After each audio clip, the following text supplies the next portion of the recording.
Jadi tidak identik ya. Jadi kalau orang bilang saya itu alergi atau orang itu gatal itu belum tentu karena alergi, tapi seringkali oleh orang-orang awam itu pasien itu disamakan bahwa gatal ya alergi, tapi ternyata belum tentu begitu ya.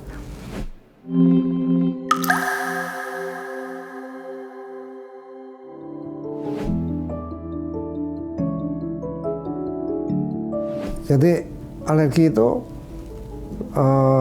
bisa menimbulkan berbagai macam penyakit, ya. Misalnya di mata akan timbul gatal-gatal, ya, mata merah, bengkak, di hidung timbul pilek, bersin-bersin, tiap hari bersin berkali-kali, atau di jalan napas, yaitu mulai dari tenggorokan bisa batuk-batuk, ya, kemudian masuk lagi ke jalan napas di dalam paru, di bronkus, bisa terjadi penyempitan bronkus sehingga terjadi asma bronkial namanya.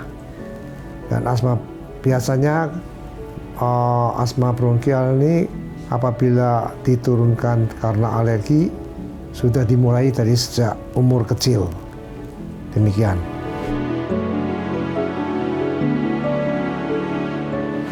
Jadi untuk mendiagnosa seseorang itu menderita alergi atau tidak, itu harus melalui tes. Tesnya bisa melalui skin prick test atau tes tusuk di kulit, atau melalui darah. Bisa melalui darah, bisa melalui skin prick test. Jadi itu akan terlihat jelas reaksi-reaksi dari kulit atau dari pemeriksaan darahnya. Sekarang lebih banyak langsung diperiksa melalui darah.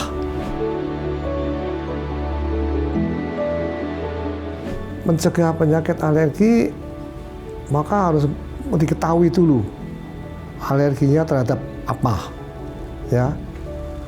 Berbagai macam hal bisa menyebabkan alergi. Bisa alergi terhadap alergen hirup, yaitu debu atau bulu-bulu kucing, ya, bulu-bulu anjing, atau serpih kulit manusia sendiri, atau kotoran burung, itu bisa menyebabkan alergi juga. Jadi itu melalui pernafasan, terhirup. Ada juga alergen yang termakan melalui mulut, melalui pencernaan, ya. Berbagai macam makanan yang mengandung protein-protein, terutama protein hewani, itu bisa menimbulkan berbagai macam penyakit alergi. Alergi terhadap udang, kepiting, ya, seafood dan lain-lain, juga terhadap telur, terhadap susu, ya. Nah, itu sering menimbulkan penyakit alergi. Itu. Ada juga alergi terhadap logam yang menempel di tubuh, misalnya kalung atau giwang, ya, yang menempel dalam tubuh. Tapi itu bukan melalui imunoglobulin E, tetapi melalui sel T. Jadi tidak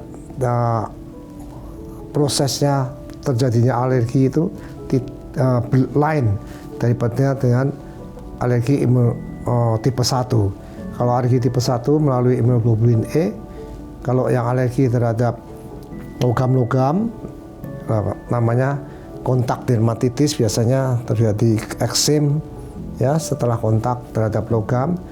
Itu bukan alergi tipe 1 tapi tipe 4. Demikian. Nah, jadi cara diagnosa, ya, dengan skin prick test, dengan ambil darah, atau dengan tes tempel untuk alergi kontak dermatitis misalnya.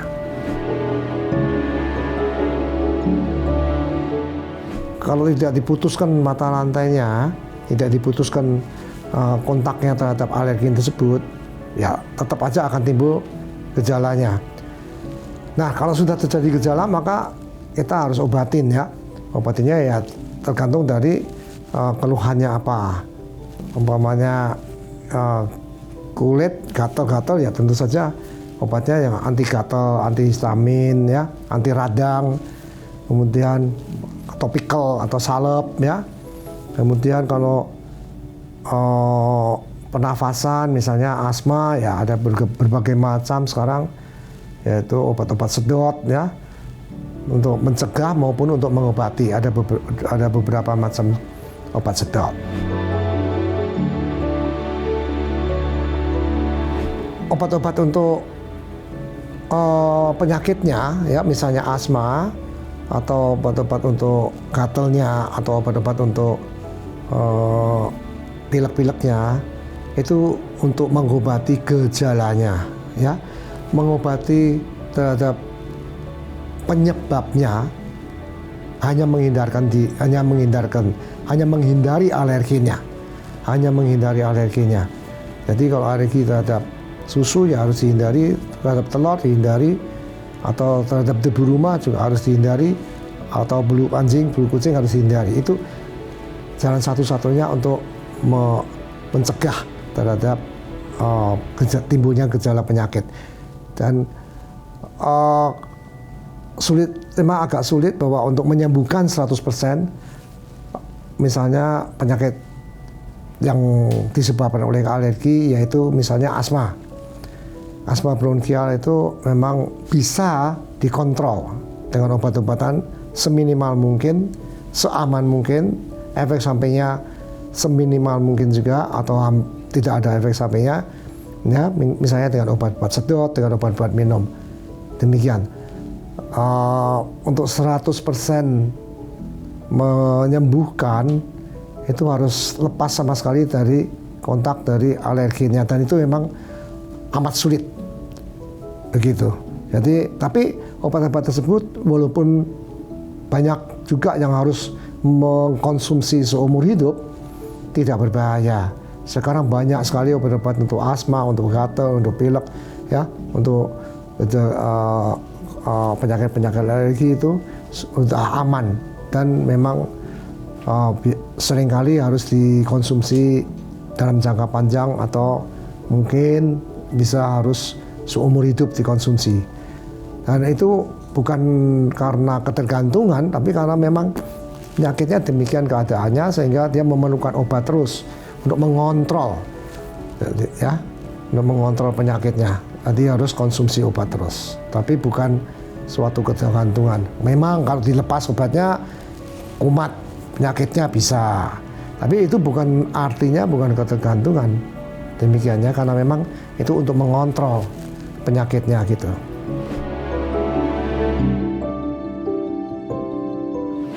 Untuk meningkatkan toleransi terhadap alerginya itu mestinya ada yang namanya imunoterapi. Sayang di Indonesia tidak ada. Dulu kami melaksanakan itu juga, imunoterapi dengan injeksi subkutan terhadap tungau debu rumah terutama. Tapi sekarang kita sudah tidak melaksanakan lagi karena bahan bakunya tidak ada. Tapi di luar negeri masih dilaksanakan imunoterapi, yaitu ekstrak dari alergi tersebut disuntikkan sedikit demi sedikit bertahap, supaya untuk membuat blocking antibodinya terhadap alergi tersebut ya. Misalnya di luar negeri, di negara 4 musim itu ada alergi terhadap polen, rumput-rumputan, polen pohon-pohonan ya, tree pollen atau grass pollen. Nah, itu disuntikkan ke tubuh penderita, atau dikonsumsi secara di bawah lidah. Jadi diminum ya. Ya, itu juga ada. Sekarang sudah ada juga, tapi di Indonesia belum ada. Kemudian juga, tapi kalau alergi terhadap makanan sampai dengan sekarang belum ada. Hanya yang bisa dilakukan imunoterapi itu alergi terhadap alergen hirup, debu rumah, grass pollen, tree pollen, mungkin kalau perlu ya sepih kulit anjing atau kucing, atau kuda. Nah itu biasanya pada pasien yang untuk hidupnya mata pencahariannya harus berhubungan dengan binatang-binatang tersebut. Misalnya ya joki yang di mana dia alergi terhadap bulu kuda, di mana dia hidupnya adalah sebagai joki, ya terpaksa dia harus diberikan pengobatan dengan imunoterapi terhadap ekstrak dari serpih kulit kuda. Atau memang orang yang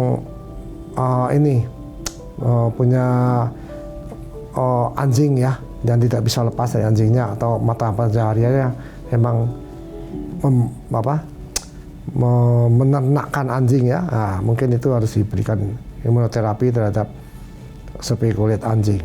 Tapi di Indonesia hampir-hampir nggak ada, dan memang obatnya pun nggak ada di sini. Demikian. Faktor psikis tidak mempengaruhi penyakit alergi, tapi mempengaruhi penyakit yang disebabkan oleh alergi. Jadi kalau kita stres sekali ya, maka dia akan timbul asmanya kumat atau gatalnya kumat, begitu. Jadi memang basicnya memang dia alergi, memang ada terhadap tubuh rumah umpamanya. Tapi pencetusnya bisa karena psikis, ya. Jadi faktor pencetusnya itu psikis, ya stres terus nggak bisa tidur, nah asmanya kumat atau gatal-gatalnya kumat gitu. Demikianlah penjelasan saya mengenai alergi. Semoga berguna untuk Anda sekalian. Terima kasih. Saya Dr. Mustopo Wijaya dari Klinik Utama Dr. Indayana, Jalan Tanah Abang 3, Jakarta. Terima kasih.